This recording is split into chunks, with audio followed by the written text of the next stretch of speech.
I settled into the cockpit as I did on every flight, adjusting my instruments and checking the parameters. Flight 1378 from New York to Los Angeles was a familiar route, almost routine, but something about that day felt off. I couldn't pinpoint what it was, but an unease crept into my chest. Something almost imperceptible, yet constant. Captain Thompson, beside me, seemed the same as always, but there was something in his eyes that troubled me.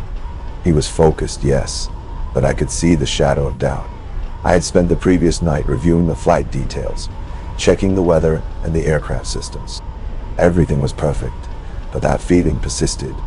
After takeoff, the sky was clear, no clouds on the horizon. New York City quickly disappeared beneath us, replaced by a vast blue ocean that stretched as far as the eye could see. Thompson broke the silence, trying to ease the tension. "Looks like it's going to be a smooth flight today, huh?" he said, almost as if trying to convince himself. "Yes, everything's fine so far," I replied, trying to hide my own apprehension. Minutes passed in uncomfortable silence, only the hum of the engines accompanying us. Thompson adjusted the controls, and I followed my procedure, checking every detail on the panel. That's when the first alert appeared. "Hey, is this right?" Thompson asked, frowning as he looked at the indicators. The airspeed alarm sounded, and we both fixed our eyes on the panel. The indicated speed was dropping rapidly, but the altimeter showed that we were still gaining altitude.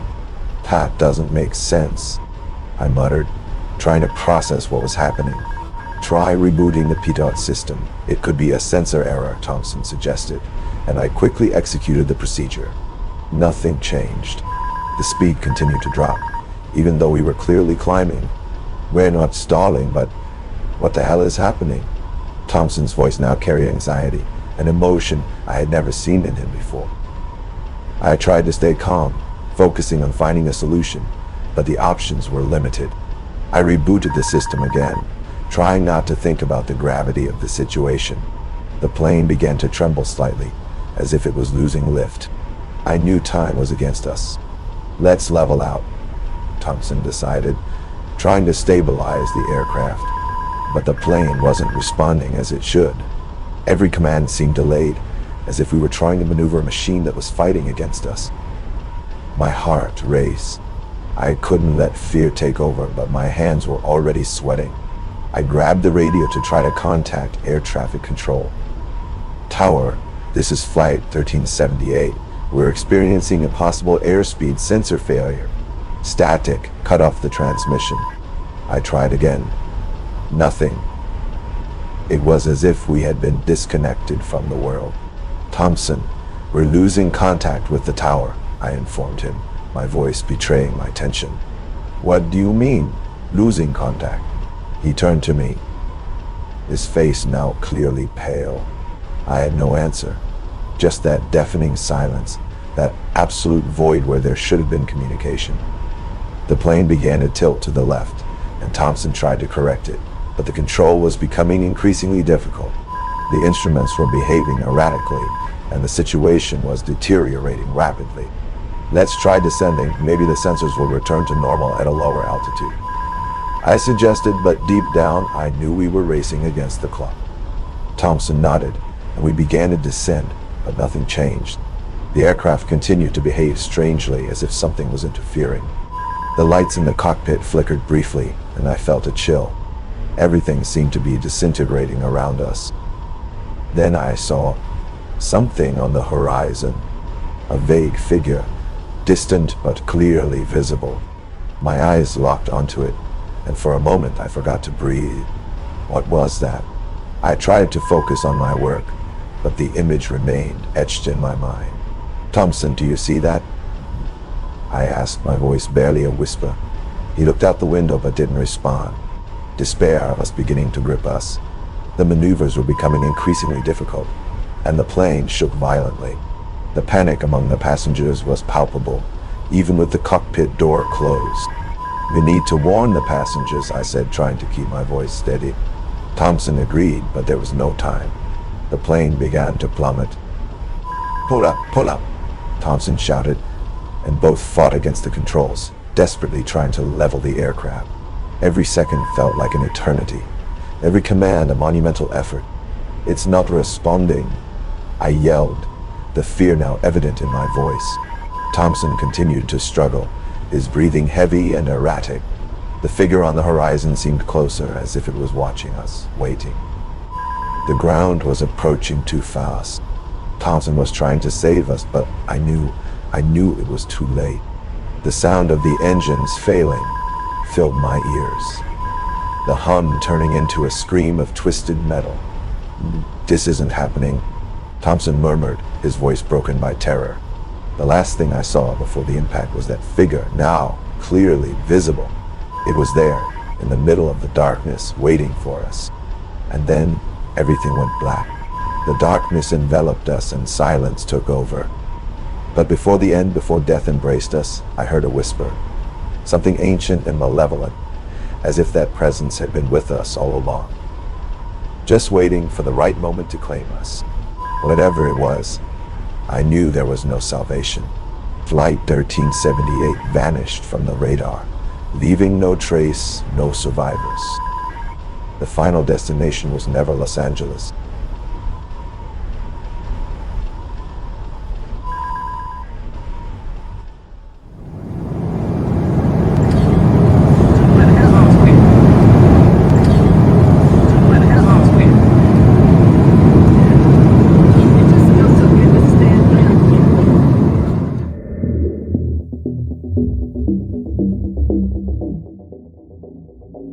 We began boarding the flight from Berlin to London on a cold, cloudy night, but nothing indicated it would be different from any other night. I was used to night flights, almost monotonous. The passengers were typical business people, tourists, a few families, and everything seemed to be going smoothly. As a flight attendant, I had seen it all, from medical emergencies to terrifying turbulence. But that night, everything started quietly. I smiled at the passengers as I helped them stow their luggage, offering kind words to those who seemed more tired or nervous. "Good evening, sir. Let me take care of that for you. We're almost ready for takeoff," were routine phrases, spoken automatically. But then, in the midst of my routine, a large man with a stern expression and restless eyes boarded. He threw himself into his aisle seat, clearly irritated. "Does it have to be so noisy?" he complained loudly as another passenger rushed by. "Let's try to stay calm, sir. The flight will depart soon, and it will be a smooth journey," I replied, attempting to soothe him with my professional smile. He muttered something incomprehensible and turned toward the window, ignoring my presence. Despite this small incident, the beginning of the flight was like any other. After takeoff, the cabin lights adjusted to night mode, and the passengers began to settle in for the short trip to London. Some were already dozing off, while others enjoyed the last few moments with their electronic devices before sleeping. I walked down the aisle, checking if everyone was comfortable, while exchanging quick words with my colleagues. "Looks like it's going to be a quiet night," commented Julia, one of the other attendants, as we met in the galley to discuss the service routine. "Yeah, except for the guy in 15C, who looks like he's about to explode," I replied with a sigh. She chuckled softly, but her eyes showed that she had also noticed his agitation. The in-flight service began, and everything seemed normal until I started noticing small things.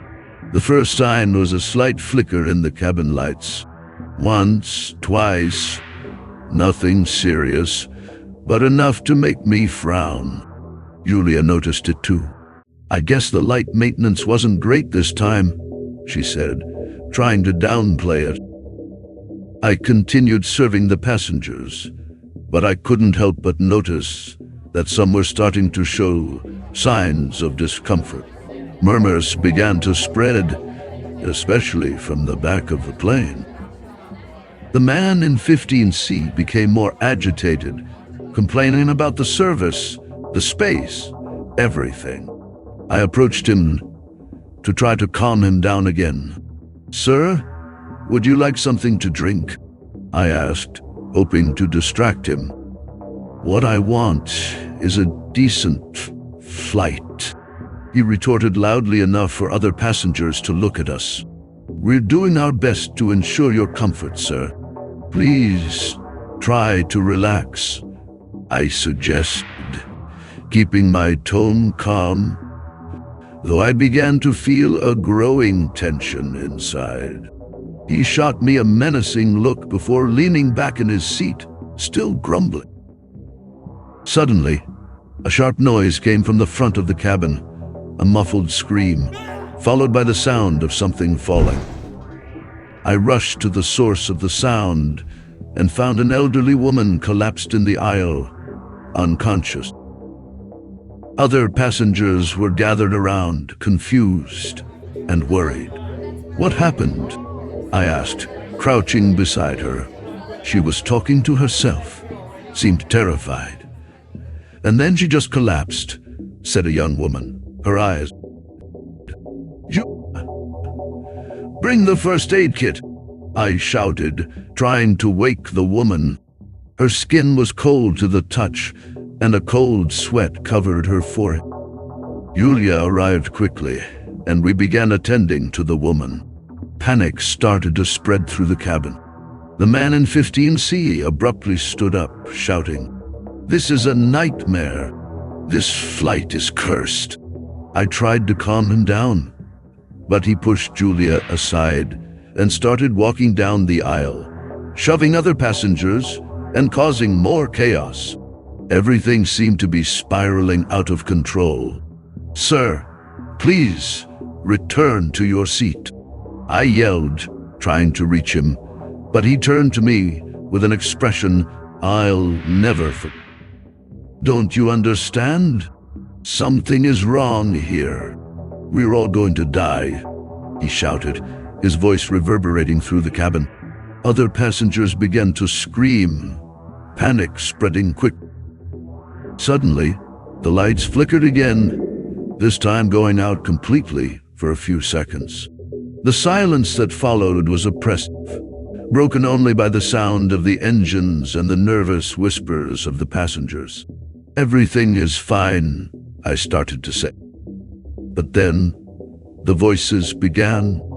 It was a low sound, almost a murmur, as if coming from somewhere deep within the plane. It wasn't in a language I recognized, but it was there. An incessant whisper that filled the air. I looked at Julia, and she seemed to hear it too. Her eyes were wide with fear. "Do you hear that?" she whispered, her voice trembling. "Yes," I replied, feeling panic rise within me. The lights came back on, and the murmuring stopped, but something had changed. The silence was now absolute, and everyone in the cabin seemed frozen in place. I started walking down the aisle, but it felt like time was distorting, as if the space between me and the passengers was stretching. The man in 15C was standing again, but now he was staring at me with an expression I couldn't interpret. When I got close to him, he whispered, "You heard it, didn't you? They're calling us." Before I could respond, the lights went out again, and this time, the murmuring returned, louder and clearer, like a chorus of disembodied voices. The sense of weight in the air increased, as if something was pressing against my mind. The elderly woman suddenly awoke, screaming in terror. Her scream was like a trigger. The passengers began to scream, to run, desperately trying to get out of their seats. Chaos ensued. I ran to the cockpit, trying to find some explanation, some solution. But when I entered, the captain and co-pilot were sitting in silence, their eyes fixed on the dashboard, expressionless, as if they were no longer there. "What's happening?" I shouted, but they didn't respond. The murmuring in the cabin was deafening, as if we were surrounded by something we couldn't see. Suddenly, the plane began to descend, not in a free fall, but in a slow, controlled descent. "Captain! Captain!" I pleaded, trying to shake him, but he was motionless.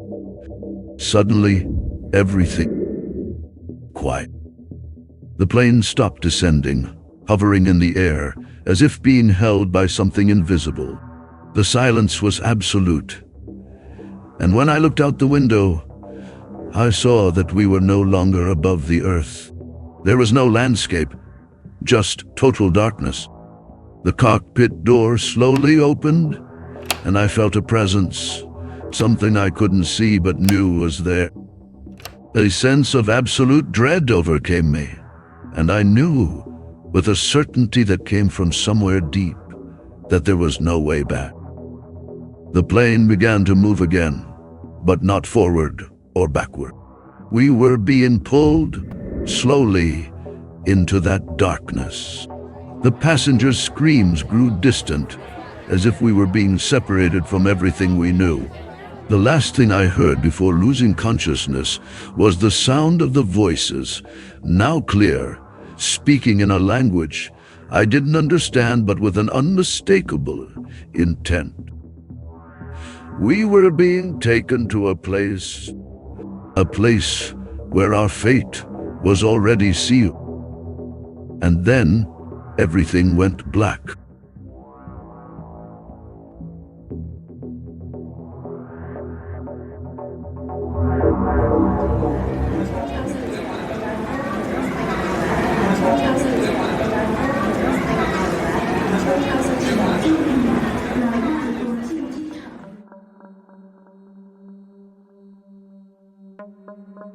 I arrived at Sydney Airport well before dawn. The sky was still dark, and the city slept in an almost oppressive silence. My flight home was scheduled for 6:30 a.m., and I had plenty of time. After all, it's always better to arrive early than risk missing the flight, right? As I walked through the nearly empty terminal, the sound of my footsteps echoed through the corridors. There were few passengers around, most sitting with their eyes glued to their phones or dozing off in uncomfortable chairs.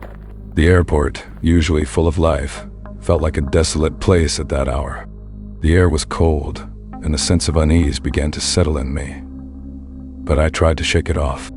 I was just tired, nothing more. I went to a cafe that was just opening, ordered a cappuccino, and sat at a table near the window. Outside, the runway was illuminated by yellow lights, and a thin mist covered the asphalt, making everything appear hazy and distant. I took a sip of the hot drink, trying to warm up and stay awake. As I waited, my gaze wandered around the terminal. There was something off about the atmosphere. The flight monitors displayed static information, as if time had stopped. The sound of the automated announcements was distorted, almost unintelligible. I tried to focus on my surroundings, but there was a mental fog that seemed to envelop everything. Maybe it's just the fatigue, I murmured to myself, but the unease didn't subside. I stood up and started walking around the terminal, trying to shake off the uncomfortable feeling settling in my chest. The shops were still closed, their dark windows reflecting my image as if I were trapped inside them. The few employees I saw seemed oblivious to everything, as if they were performing their tasks in a mechanical trance. As I walked, I began to notice that the number of people in the terminal seemed to be decreasing. This didn't make sense, given that the time for the first flights was approaching. The airport should have been starting to fill up, but instead, it was becoming increasingly empty. I tried to ignore this thought and went to the restroom. As I entered, a sharp cold enveloped me. The place was empty and silent, except for the sound of water dripping from a slightly open faucet. The mirror was foggy, and for a moment I thought I saw a shadow move behind me. But when I turned around, there was nothing. Just my own reflection, pale and tense. I washed my face with cold water, trying to collect myself. I needed to stay focused. Maybe a walk would help clear my mind, so I decided to explore the terminal a bit more, even though it was becoming increasingly strange. As I moved away from the main area, the lights grew dimmer and the silence deepened. The terminal, once familiar, seemed to transform into a maze of corridors and closed doors. Each step I took echoed as if I were in a vast, empty space, much larger than the airport should have been. A feeling of dread began to settle in. I looked at the flight monitors, hoping to see my flight listed, but the information seemed erratic, changing randomly. Delays, cancellations, and sometimes just numbers and letters that made no sense. I started to doubt the reality of what I was seeing. "This is ridiculous," I muttered, trying to convince myself that I was just tired and paranoid. But the feeling that something was terribly wrong continued to grow. I decided to head back to the boarding area, but as I walked, the terminal seemed to stretch out infinitely. The environment was growing darker, the lights flickering erratically. The cold intensified, cutting through my skin and chilling me to the bone. The air around me seemed to compress, making it harder to breathe, and each step felt heavier. Finally, I reached the boarding area, but something was wrong, terribly wrong. The gate where my flight should have been wasn't there. Instead, there was a large metal door, closed and unmarked. I looked around trying to find some explanation, but there was no one to ask. The clock above the door read 6:30 a.m., but time seemed distorted. It was as if the second hand had stopped, the minutes frozen. I looked at my wristwatch, but it had stopped too. "This can't be happening," I whispered, feeling a growing panic. The silence around me was crushing, interrupted only by the sound of footsteps, not mine. I looked around, searching for the source, but I saw no one. The footsteps echoed through the empty terminal, as if they were coming from all directions, slowly, inexorably approaching. My heart raced, and I began to walk faster, trying to find an exit, any exit.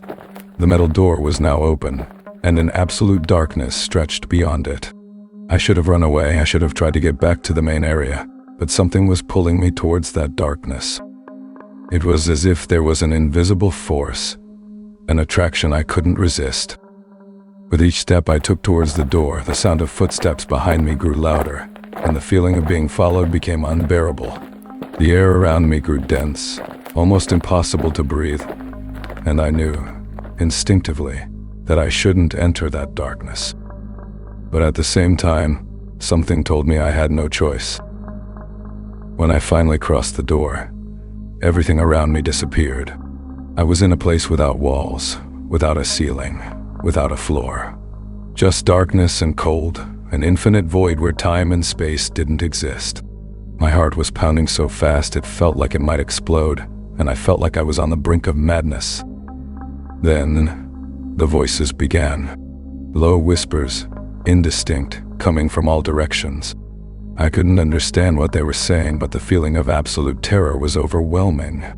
My feet were glued to the ground, unable to move. The sound of footsteps behind me had stopped, but the sense that something, or someone, was watching me was so strong I couldn't even breathe. "Please, I just want to go back," I begged, but my voice was swallowed by the void. Suddenly, I felt something brush against my shoulder. I turned sharply, but there was nothing there, just the emptiness. The fear grew, a certainty that I would never leave that place, that I had crossed an invisible line and was now lost forever. The silence was broken by a sound I'll never forget, a phone ringing, distant, almost inaudible. It came from somewhere in the darkness, and not knowing why, I began to walk towards it. The sound grew louder and I realized it was my own phone ringing.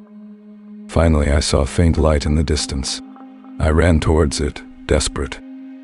When I got closer, I saw it was my phone, lying abandoned on the ground, its screen flashing with an incoming call. I picked it up with trembling hands and answered. "Hello?" My voice was barely a whisper. "It's time to go," said a voice on the other end. It was my own voice. The ground disappeared beneath my feet, and I fell for what seemed like an eternity. The sound of the phone still echoing in my ears. Everything around me spun, a mix of darkness and blinding lights. until finally I landed on something hard and cold. When I opened my eyes, I was back at Sydney Airport, exactly where I had started. Everything was as it had been before. The monitors showing normal information, people walking through the terminal. But something was different. The air felt heavier, and I felt a strange pressure in my head, as if something was trapped inside. I knew I couldn't stay there any longer. I quickly got up, grabbed my things, and ran for the exit. Outside, the sun was rising, but the light brought no comfort, only a new fear. A fear that wherever I went, that darkness would always be waiting for me. And maybe, someday, it would find me again.